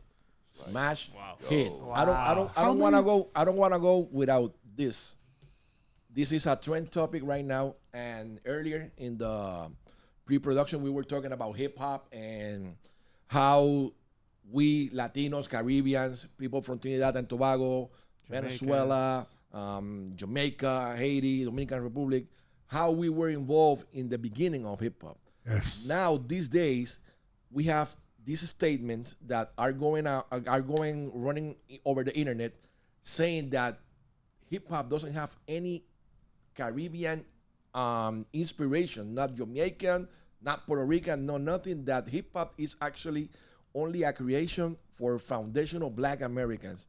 And Lord Jamar from Brand Nubian is coming out with these statements, also with Nasheed Tariq and the FBA, trying to put out the Caribbean heritage on hip hop, to erase the Caribbean heritage from hip hop at their beginnings, you know, their foundation. Now that you live in the States and you was in on the golden era of hip hop and you live with it, what do you think about those statements? They are correct? They are not correct? Do we still, as Caribbeans, have the influence at the beginning of hip hop? Or what do you think about these statements that they are running now the internet? Yeah, I mean, I haven't actually hear the statements to hear what context they were saying, but if you're just telling me on face value, I mean, look, it's self-evident, right? I mean, first of all, Cool DJ Hurt is Jamaican. If you go and just watch Beat Street, it's clear. I mean, the star of the movie is Puerto Rican. Wild Style. I've been saying that because Wild Style is about Puerto Rican too. I don't know what to tell you. I know what I saw in New York City. So if you're not from New York City in the 80s, don't talk to me. Right. I tell people, I tell people, like, for example, there are kids, like my man right here, he doesn't know, he never witnessed a cassette. He know what this is. Right. Now, he heard what a cassette is. He didn't know what an 8-track was. So he can sit here and say, I'm a iPhone baby. Like, he's born kind of like when it just happened. But there are kids that can sit here and say, I remember when Steve Jobs first introduced the iPod, right? Right. Well, I could tell you, I remember the first hip-hop record ever played on a radio station on Earth.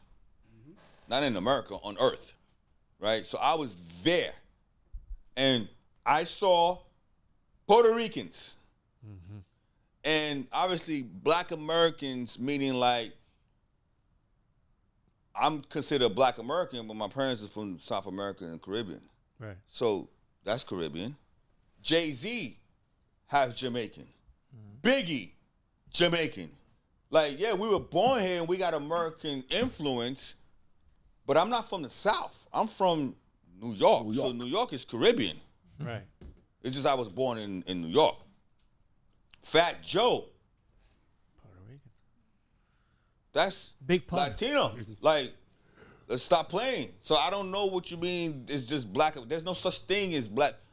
If it started out in the South or in the West Coast, I'd be like, you may have an argument there because when you talk about people gotta understand how migration works, right?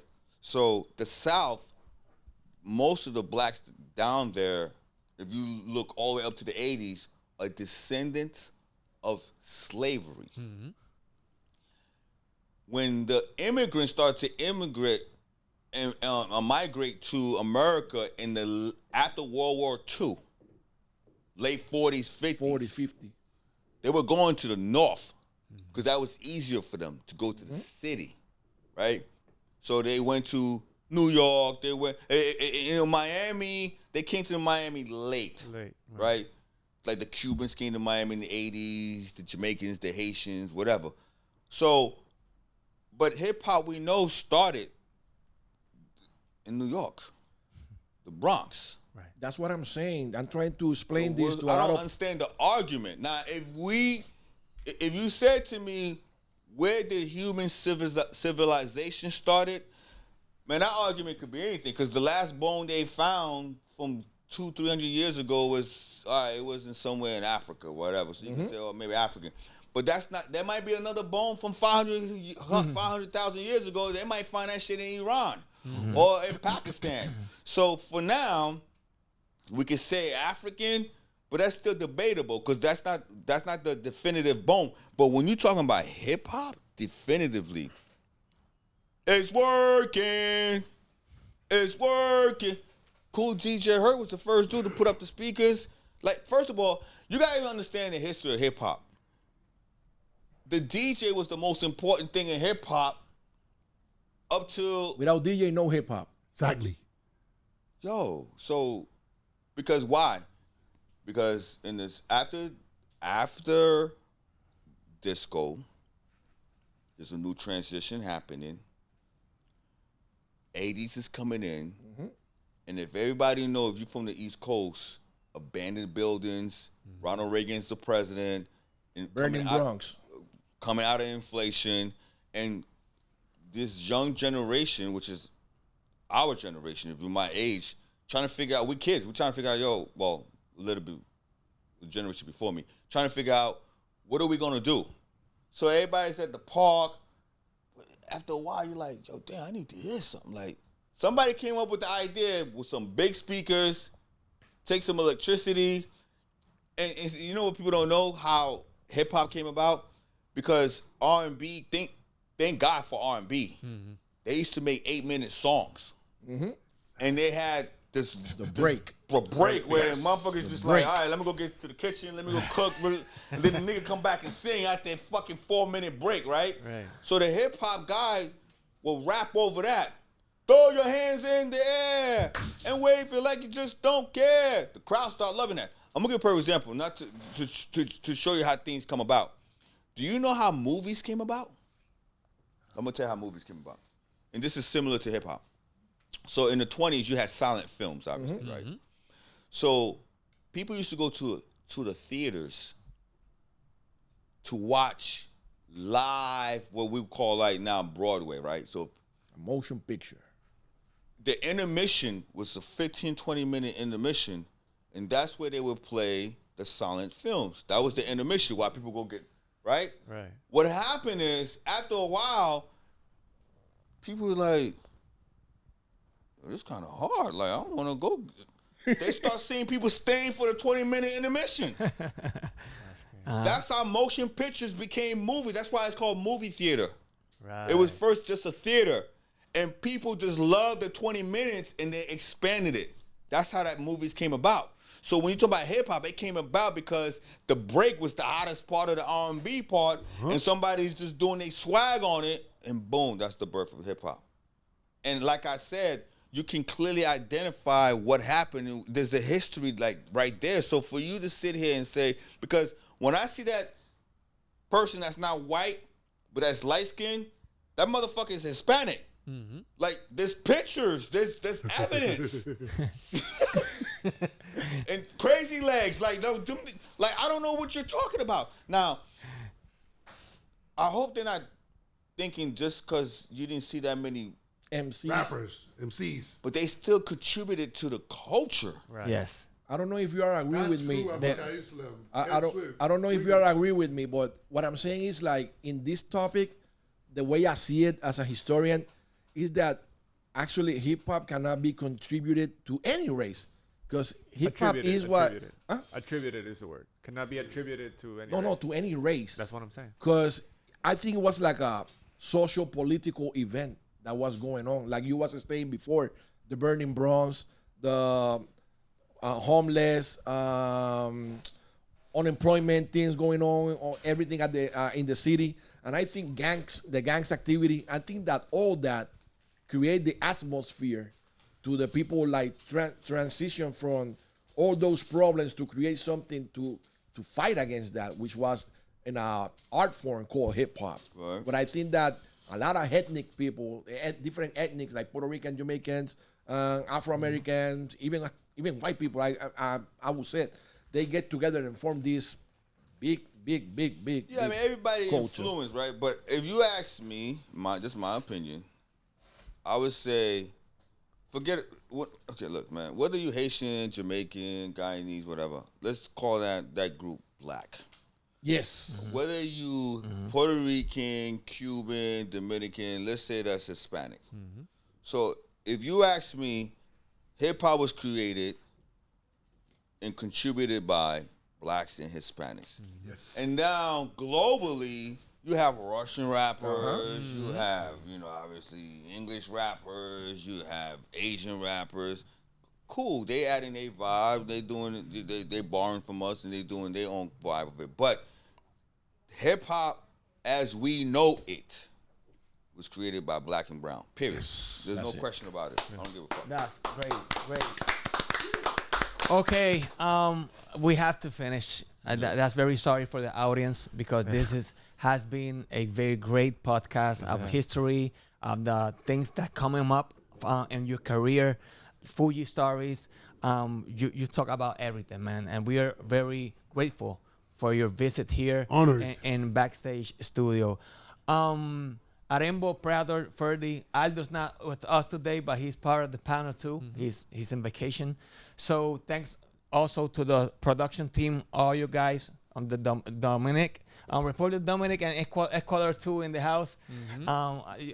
Here's hip hop. Right. Here's hip hop. Cultural mix. Yes, that's it. I want to finish. I have to finish like this. I need a verse of you, like the best iconic verse of you. I want to finish like that, man. I don't know if I'm telling you, like, actually, I don't want to hear his best verse. Favorite.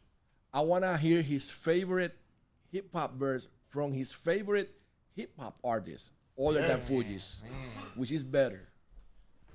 Oh, my favorite artist of all time. All time. Your favorite verse. Oh, man, there's too many of them, man. and listen, I have a lot of favorite hip hop artists. If you talking about like, my favorite top 5, for example, I just love the music. You know what I mean? So I couldn't sit here and tell you this is my favorite one. Better. They're all great. At what they've done. Now, obviously, clearly, I think that you have what you call, in my opinion, what I think is, I would say, best MCs, best rappers, and I would put Biggie in that. If I was to have a top 5, I would put Biggie in there, I would put Pac in there, I would put Nas, and people define hip hop differently, right? So it's kind of like clearly, if you're talking about pure cocaine lyrics, no other powder added to this. Not diluted. No dilution at all. Pac cannot fuck with Biggie, obviously. But Pac hip-hop records was poetry in motion, right? Biggie just lyrically, his cadence, it was just what it is. You see what I'm saying to you? So, and you can have these arguments with a bunch of different artists, whatever. Mm-hmm. But clearly, you know, again, you know, like Nas, incredible MC. You know what I'm saying to you? So yeah, so I don't have one particular like, oh, I love this. You know, obviously I love Notorious B.I.G. to death. It's probably one of my favorite artists, you know, but just as much as I love him, I love Snoop. Mm-hmm. I love Andre 3000. Yes. Right? I love Scarface. Cool G Rap. I mean, there's some great Big Daddy Kane. Mm-hmm. You see what I'm saying? There's some great, you know. Eminem? Eminem is... I love Eminem, but I have a different take about Eminem. You know what I mean? But I love Eminem. Okay. You know, he's definitely...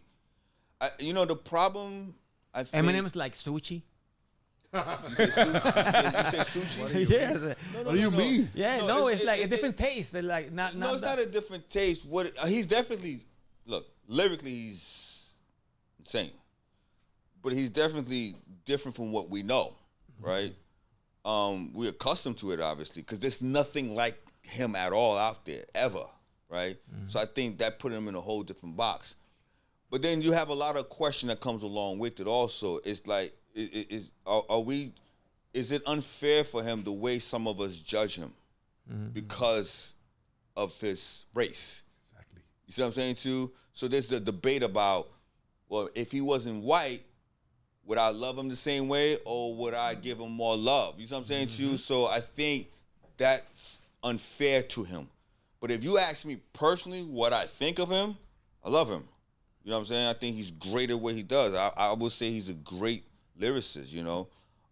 So yeah, man, that's why I say it's tough.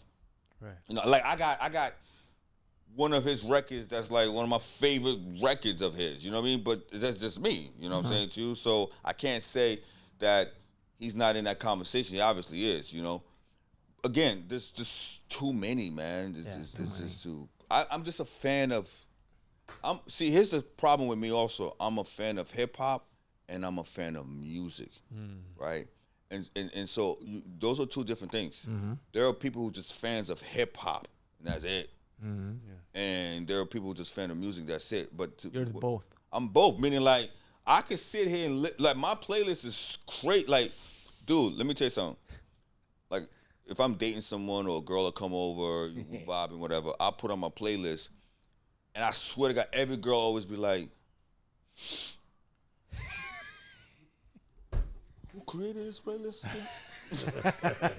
Put some Tyrone Davis. My shit will go from Mark Anthony to fucking Dolly Parton to Kenny Rogers to Bad Bunny Luther Vandross. Yeah, yo, my shit is crazy, man. You'll hit Queen. I'll be sure. I can relate to that. No, I don't go like that. But you know, no, listen, it'll have listen, my shit is all over the spectrum because I'm a music lover. We can't.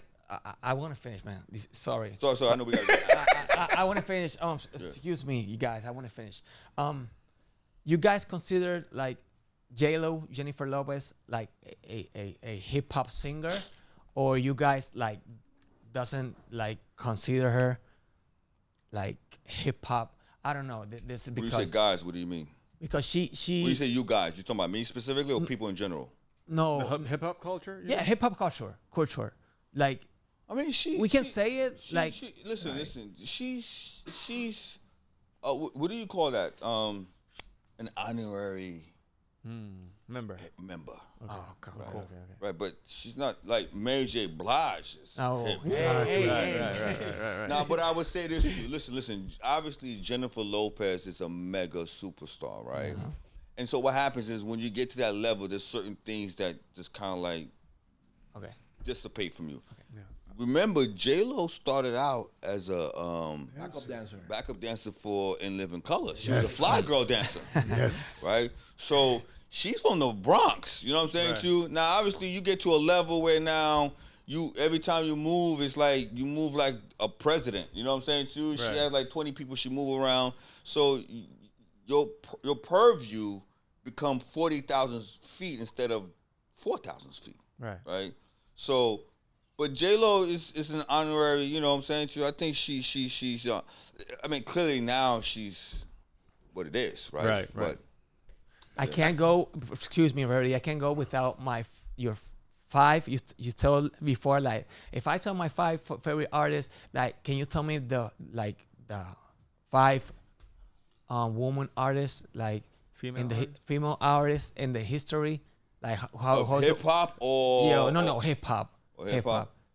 Female artists. Female artists. Oh shit. Yeah, I mean that's not that hard.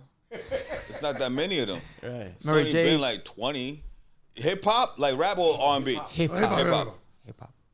I'm gonna have to definitely put Lauryn Hill in the top. Obviously, clearly. Then I'm gonna put Kim. Mm-hmm. I'm gonna put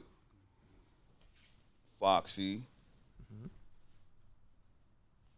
I'm gonna put. I gotta put Nicki, man. Mm-hmm. Yeah. I love. Monster. Nicki's a beast. Yeah. One last spot. And one last spot. I gotta pay homage to old school, man. So I'm gonna have to put, just cause I gotta pay homage to the pioneers. MC Lyte. Yes. Oh. I knew it. Yes, he's a beast. Yo, you said when you Well, go. I'm gonna put. Can I do a 2 top 5? MC Lyte, Latifah. Okay. Yes. Okay. Cause Latifah was. Man, go listen to early Latifah, man. Bring up New Year's Eve. All right. So I know you're all about journeys. I know you're a journey person. You know, you look more at the journey than the end or the goal. And you've been through a lot in your life. You've experienced a lot in many different things. I'm curious to know, what is the worst advice you've ever received? The worst advice I ever received always been the one where I be like, the fuck are you talking about? There's been a lot of bad advices, man.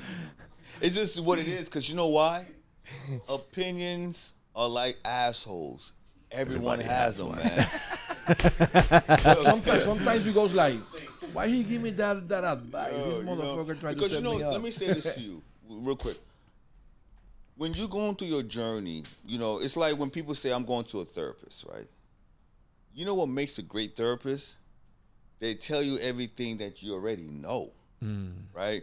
So when you're going through a journey, and it's like, especially, people who have achieved greatness, okay? Now, you could have people that give you advice, like, man, I don't know if you should do it like this, or you do it like that. But if you already achieved some level of greatness, it's kind of like, what kind of advice you're gonna give someone? You see what I'm saying too? Now that doesn't mean I haven't had people say to me, man, you should maybe go this way or you should go this way. That's more of like a strategic thing, right? Mm-hmm. Right? Like for example, my boy came to me, actually my mom. When I told my mom I was doing, she don't listen to reggaeton, she listens to pill like that.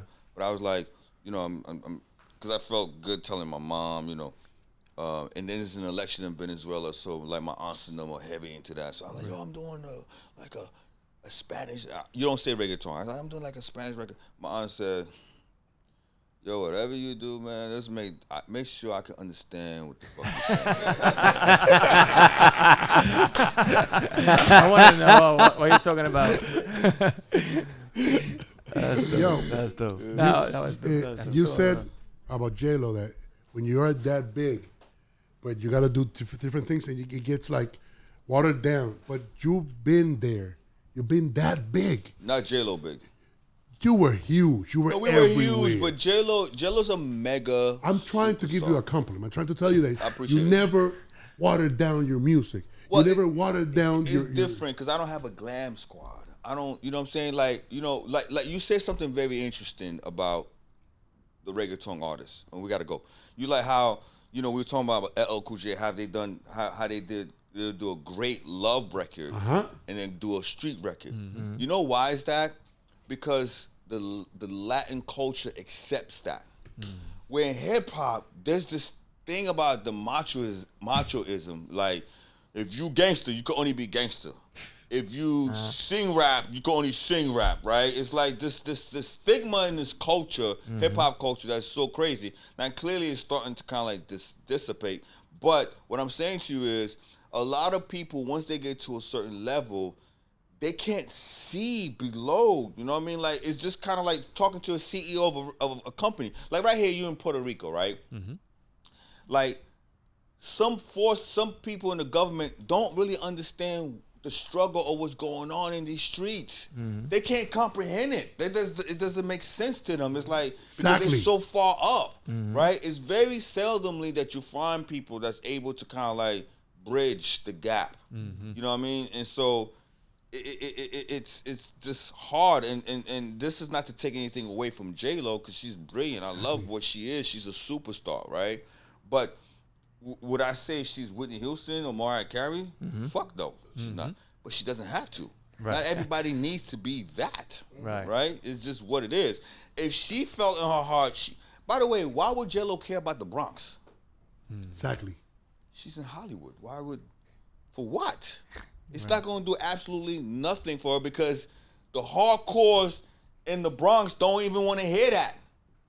They want to hear, who's the hardest Spanish Latin chick right now? Cardi B? Well, Cardi. Yeah, Cardi B. Yeah, that's what they want to hear. Shit right there. Hardcore. And unless you willing to go, unless you naturally there. Because if she try to be street, people going to see right through it, because they know you're not really trying to be. Like, I could go in the hood. Listen, let me tell you something. I can go stay at the Ritz, and I can go stay at a motel.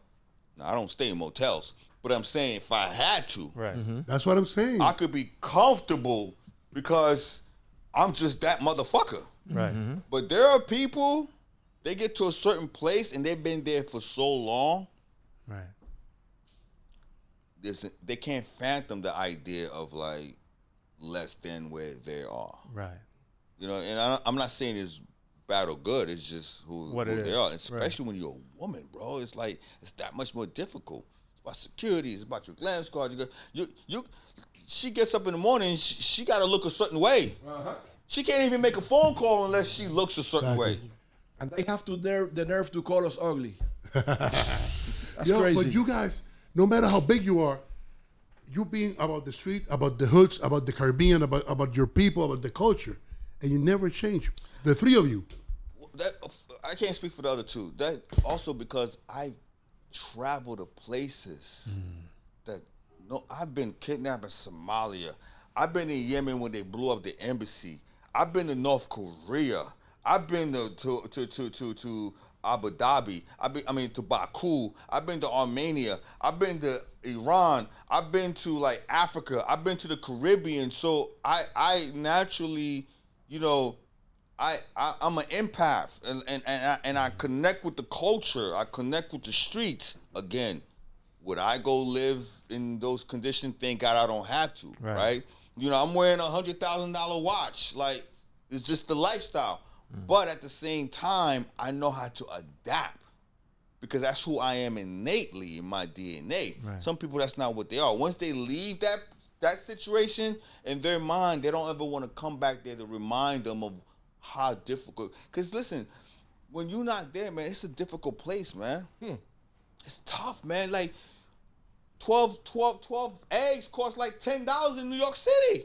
That's it's cheaper crazy. to go buy a chicken, a whole chicken, than to buy the whole 12 eggs. That's crazy. That is crazy. That's the way we live in. That's crazy. It's tough out here, man. You know what I mean? So a lot of people, when they get out, they don't want to be reminded of.